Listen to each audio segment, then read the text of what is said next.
Ingredients, the sibuyas at saka bawang. Then after that, yan po ang pipino. Yan po ang gulay ng aking lutuin. Yan po ang complete ingredients. Then magigisa po ako ng bawang first. Yan po bawang, patula, sardinas, saka miswa. Sa tubig. Mga vlogger, yan, gigisa po ako ng sibuyas at saka bawang. Then after that, pag-gigisa-gisa, halo-kayo-kayo ng konti. Kailangan po yung bawang maging brownish. Then after po mag-brownish, lalagyan po na natin yung patula. Patula po ang kailangan natin susunod dyan. So, gisa-gisa muna. Gisa-gisa muna tayo. Halo-kayo-kayo. Yan po ang OFW, buhay OFW. Konting gisa lang muna. Then once na madry na po yung bawang at saka sibuyas, sige pa po, gisa pa ng gisa. Ayan, gisa pa ng gisa.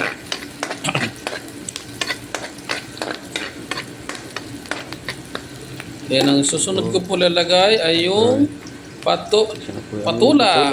Kailangan natin din igisa yung patula para mas masarap. Kasi pag nagisa yung gulay, yan po, gisa-gisa po yung gulay. Patula. Kailangan natin gisa na mabuti para yung lasa maging namnam yung lasa ng gulay. Anong braso ang patula to? After ng gulay, sige po, gisa-gisa natin para manood yung sahog sa patula.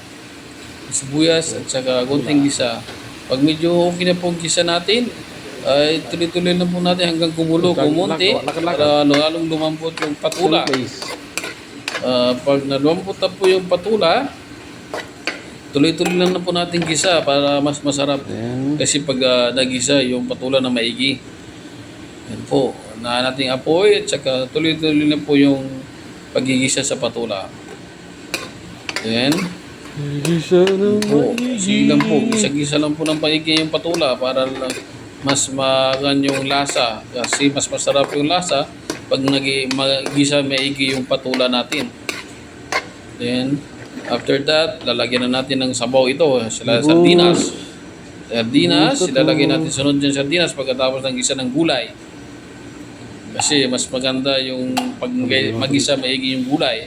So, nilagyan na po ng sardinas. Yan po, tapos kunting kulo na po, lalagyan na natin tubig yan. Kasi pag natin halong maigi, baka madurog po yung sardinas. Ulam na mahirap. So, pagkatapos ng konting kulo, so lalagyan po natin ng tubig po yan. Yan, konting halo-halo, lagyan ng tubig.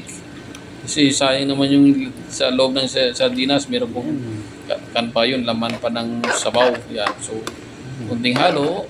Then after that, malagyan natin ng tubig. Yan po.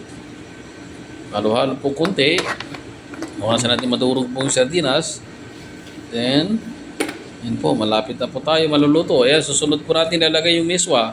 Yan na po, tapos na po. Yan na po, lutong-luto na po. Yan na, pwede na tayong kumain. Yan, lutong-luto na. Yan na pa, yan. Hintayin na lang makulo. Yan. Let's go. Makulo, okay na.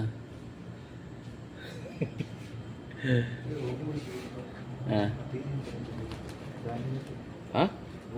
Ubusin natin. Hanggang mamayang gabi. Hanggang mamayang gabi. Damihan din sabaw. Sip-sip-siping kasi yan eh. Damihan. Punuin natin sabaw yan. Oo.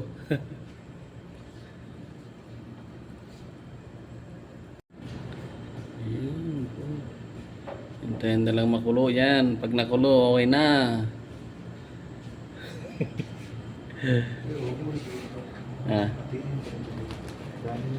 Ha?